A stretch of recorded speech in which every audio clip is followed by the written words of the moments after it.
કાવ્ય 12 રાવણનું મિથ્યાભિમાન.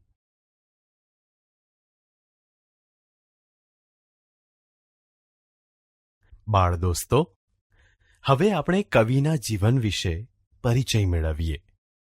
રાવણનું મિથ્યાભિમાન એક ઐતિહાસિક ઘટના ઉપર રચાયેલું કથાકાવ્ય છે, જેના કવિ છે શ્રી ગિરધરદાસ ગરબડદાસ. તેઓ સાહિત્ય જગતમાં ગિરધર ઉપનામથી ઓળખાય છે.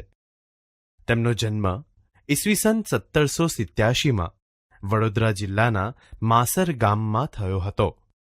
તેમનું મૃત્યુ ઈસવીસન 1852માં થયું હતું. ગિરધરકૃત રામાયણ અને રાજસુયજ્ઞ કવિશ્રી ગિરધરના જાણીતા પુસ્તકો છે. તેમણે પોતાની મુખ્ય રચનાઓમાં મૌલિક, કલ્પિત કે ઐતિહાસિક કથાનું વિશદ રીતે આલેખન કરીને કથા નિરૂપણનો નિરાળો ને આગવો રસ પેદા કર્યો છે. બાળ દોસ્તો, રાવણનું મિથ્યાભિમાન એક કથા કાવ્યાંશ કવિશ્રીના ગિરધરકૃત રામાયણ નામના જાણીતા પુસ્તકમાંથી લેવામાં આવ્યો છે, જેમાં એમણે સીતાના સ્વયંવર પ્રસંગનું અને એમાં આવતા રાવણના રૂઆબભર્યા મિથ્યાભિમાનનું અદ્ભુત ને સુંદર વર્ણન કર્યું છે.